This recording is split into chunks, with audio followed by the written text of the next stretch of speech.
Meryl, welcome. Thanks for having me. Nice to be here. It's so great to have you. Now, you have been a lifelong advocate for conservation and the overall health and well-being of all people. I'd love to hear a little bit more from you, Meryl. What experiences or relationships in your life have led you to this appreciation you have for nature?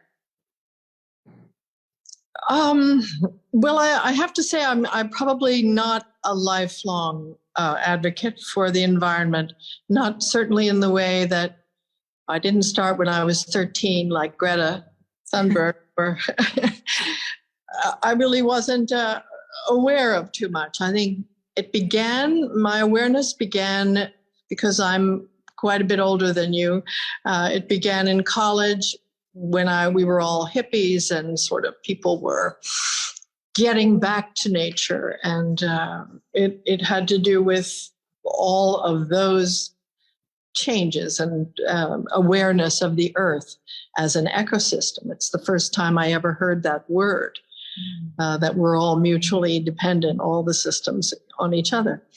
But it was really when I had children that the state of the environment and how it impacted these little people. I was fairly cavalier with my own life as a young woman. But when I had kids, I really got serious about the future. And it led me to work very hard during the time that they were quite young on pesticide regulations. That was in the 90s. And through that work, we did achieve something. I mean, I'm so happy that you can walk into pretty much any grocery store now and find organic and sustainably grown foods. But it wasn't that way when I had a baby. So I guess my activism began there, and my awareness just got more and more invested. And now as a grandmother, I'm all in, baby, because we are, as you say, at a pivotal moment.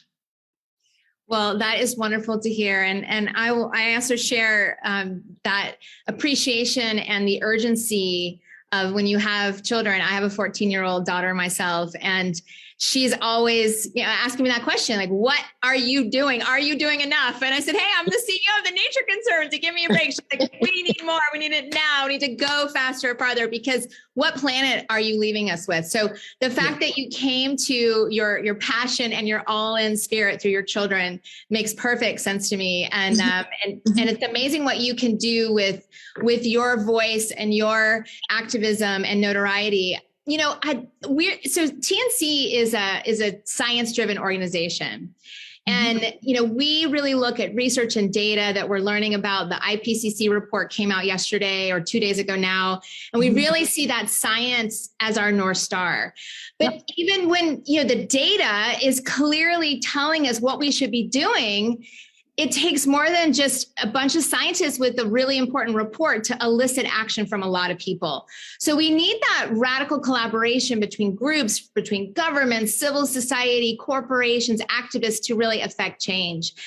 Meryl, I'd love to hear from you. I mean, given your experience, what role do you feel the media and the arts in general can really play in encouraging positive action? And really importantly, in this day and age, discouraging misinformation? What a question, Jennifer. It's an all-encompassing one. Yeah. Sort of the vis-a-vis the IPCC report, which had a little minimally optimistic news in it for those of us who are desperately looking for it in this situation. I think that I have a weird take on this, and that is, I think we know everything already. I think we know it now, sort of on a glandular, molecular level. Even people that are not paying attention, even people that are putting it actively out of their minds, know everything about what's coming. And where media comes in and where people who have the access to the media and have an ability to communicate, where their responsibility lies is in figuring out how to engage people in a way that makes them understand that every single person has a superpower in this fight. Everyone does. And I think almost that the inundation of information from all sides makes the enormity of the problem overwhelming. And the whole problem is we're all overwhelmed. And the way I come to this issue is I lie in bed and think, what can I do? Yeah, but what can I do? What can I do? And I think if I answer that question for myself, everybody can answer it for themselves in a simple way. I don't think we all should be responsible for every aspect of this issue. Like, I'm not going to come up with a way of getting rid of the carbon that exists. That's going to have to be with someone with a science background. I'm not going to be able to transform a big agribusiness in ways that need to be done. But I can speak to people. This is sort of about things that I think are solutions and are ways to put their efforts into a niche place where they know they're effective and they're able to affect change, and that they can put their head on the pillow at night and know that their grandchildren are going to have a world. And I think that's, if we make it simpler, and each individual has a different job. So, I mean, right now I'm thinking what we really need is an algorithm that people could plug in where they're situated in their lives. Like, each individual is differently placed. You're placed in a way where your daughter can yell at you and say, well, you're the CEO of the Nature Conservancy, and your job is in one way. But the people who are really responsible for most of the carbon dump on our planet are the board members of the 100 companies that are responsible for most of it. And if we can reach those people, we save ourselves a lot of agita. And that's my mission right now, is to reach them, but not only reach, because I'm talking too much, but I'm just saying, a corporation, you'll know more about this than I will. How can we get to, corporation is just its board. And the board is made up of fathers and grandfathers, mostly, very few women in the bigger polluters. And if we can reach the families of those men, even if they're just focused on the bottom line, if we can reach their wives and their mothers and their daughters, their 14-year-old daughters and sons, maybe we can affect change on a personal level, because I think emotion is the only thing that really changes people's minds. I couldn't agree more. And, Meryl, you and the work that you've done your whole career, you've brought these incredible stories to life, and you're touching hearts and minds in ways that no one else has. And the ability of storytelling, through the media, through the arts, through acting, is what I think speaks to all of us more than any data will ever do. And it speaks to people, as you said, that are fathers, that are mothers, and gives us a drive for change that I think no other incoming source of information can do, because that's, at our heart, humans, we grew up and evolved around the fire, telling each other stories. And now that fire has become media, and that fire is movies and series and things that you are at the pinnacle of. And of course, you're doing that through your latest film, Don't Look Up, and that sort of using humor and drama viscerally make that message resonate with people. I'm curious, how do you see media continuing that story and being able to bring those kind of messages so that, 14-year-olds, 16-year-olds, 18-year-olds, and adults can speak truth through storytelling to people in power, whether they're on corporate boards or whether they're politicians who are deciding on whether to drill or not drill, especially in the backdrop of what's happening now with the war in Europe. Yeah. Well, I think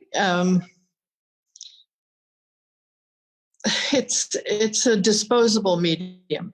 Mm. So we have Don't Look Up. It comes out. It's the most viewed thing that Netflix has put out around the world ever.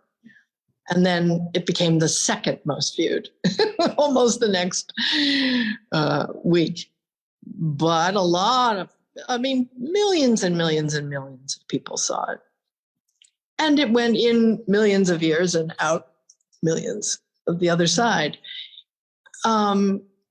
It's just a question of what lands, what really changes people's actions and what changes their minds. I think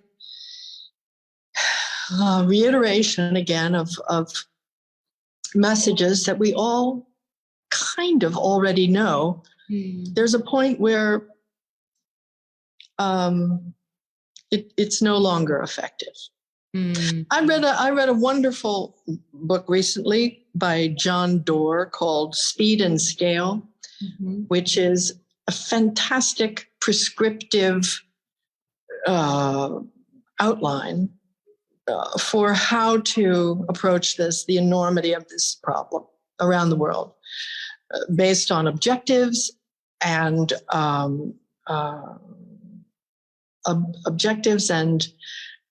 outcomes, achievable outcomes. And his mind was changed. He's an engineer, and he and a big investment guy in Silicon Valley early on, connected to all the major players, Bill Gates and all the people. But his mind was changed by his 14-year-old daughter, who, when they saw Al Gore's film Inconvenient Truth in 2007, and they went out to dinner with a whole bunch of people. And she said, "Dad, I'm scared and I'm angry because your generation did this, so you better fix it." And that upended his life. And he sort of did just switch gears. He turned the wheel on a very, very profitable investment business and turned his engineer's mind and analyst's mind to the objective of how are we going to solve this? And it's a great book, Speed and Scale. And I think it's worth everybody who might be watching this would be interested in reading it. But the most interesting part of it was what changed his mind. And it was his daughter. He says it wasn't necessarily the Inconvenient Truth and Al Gore's film. He thought, he watched it objectively, he agreed with it, but it was her turning to him and saying, "You did this and you must fix it." 14 years old. And that's out of the mouths of babes. That's when we change. You don't win an argument with a man by proving him wrong. My mother always used to say, she should know. So true. But we have to approach this with love. Everybody who's really responsible for the big carbon dump in our lives is a man who's sitting on a board, and he's defended in so many ways from changing anything. And so we have to reach out and start where he is and get to him and help him to see he can be the hero of this moment, not the villain. Right. Because the villains are all the real bad guys, and like we're seeing in the world right now, they're going to be out there making mischief with the devil. But I think we And that's all. That's sociopathic behavior. We can't change that. But if every sentient, smart, motivated, wealthy, powerful, connected person who can do something about it does, we can turn the ship. Mm. So I think that's so interesting, Meryl. And, you know, if I think about John Doerr's history, and, you know, he would have been considered the bad guy before he changed his mind. And so, you know, I'd be curious, and I've read that book too. It's fantastic. And, you know, but I'd be curious because your medium is so much more accessible to so many more people than, you know, a lot of people aren't probably going to spend the time to dive deep and learn those stories, but they will watch a Netflix series or a movie or listen to you, you know, talking. And I'm curious, what role do you feel that, you know, the media industry, the storytelling industry has an increasing responsibility to tell these stories, to get to more 14-year-olds who can convince their fathers and their mothers to change their behavior when necessary, to give them that urgency that in my mind really can come through storytelling that your industry represents? Yeah, well, my industry is a very lumpish entity right now in its own existential crisis. I think that where you'd go to really move on the activism line, where you'd go to move kids is to TikTok and to, you know, 20-second bites of information. Yeah, it's true. They're not necessarily watching a whole movie. God, they're just switching to just fast forwarding to the whatever. Fast forwarding is such an ancient way of thinking. But no, I think we're obsolete in that way. And our job is different. And I think entertainment is its own release. I think we're all driven mad by the twin problems of the pandemic and the existential crisis we're in with the environmental and devastation and all wrought by the oil and gas industries. Actually, you know, absent those things, there'd be no leverage for what's happening in Ukraine. We wouldn't have to make friends with people and buy oil from people who dismember journalists in embassies. You know, we would be in much better shape if we turn this ship and really make what's a sort of a Marshall Plan, or not a Marshall Plan, what they did in World War II. Yeah, Marshall Plan and a moonshot, right? Or Mars shot. Absolutely.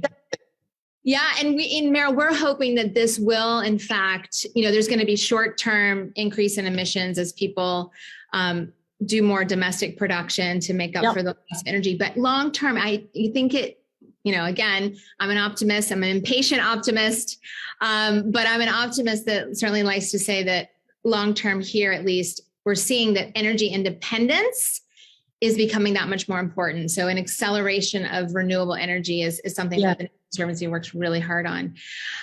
So I could talk to you all day, but I know that we are running out of time. So I'd ask you one last question. And it's just been so enjoyable and we really appreciate you doing this. So I guess the thing that I'm sure everyone who adores you, adores your work would love to know, you know, what words of wisdom do you have for them? And, you know, what would you ask them or share with them to look for their own ways to make a difference? And that's really what this whole event is about for Earth Day, is how can individual action, as you said, make such a difference? So what would you share with our audience? Oh, gosh. Well, I guess with your audience, that's an enlightened group of people. And I would say to them, honestly, don't despair, because if you have a brain in your head, it's very easy to lose hope and perspective and momentum. And as Barack Obama said, we're the first generation to feel the effects of climate change and the last generation to be able to do something about it. So those are twin things. It's the good news and the bad news, both. And I really feel it's very easy to lose hope. And I would just say, do everything you can to make yourself happy, because this is a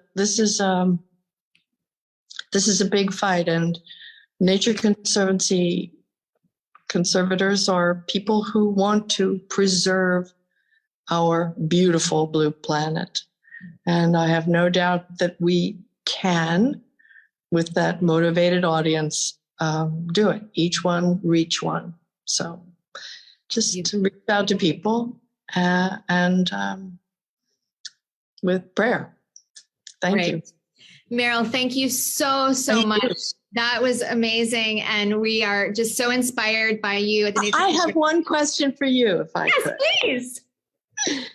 So I know you come from a banking background, and so many of our problems seem to me to be tied in with where people move money around the world.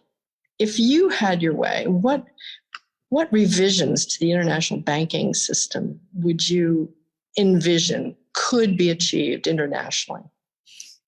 So that's a great question. First of all, I have a conservation background. I did do microfinance. So I worked for Women's World Banking. Yes. So I do work a bit in the finance industry, but certainly was never a banker. But that being said, so there are many things. And one of the key things that we're doing at the Nature Conservancy, Meryl, is we're trying to get banks, commercial financial institutions, to price in the cost of nature of their investments. And it's this big movement that really got scale in Glasgow at the climate conference in late last year. That is, we're seeing hundreds of banks sign up to these principles of incorporating the cost and the opportunity of nature and conserving nature and reducing the threat of climate change into their own balance sheets, and to really start thinking about this at the CEO level. And that's a big shift. That is a big shift. It's huge. Yes.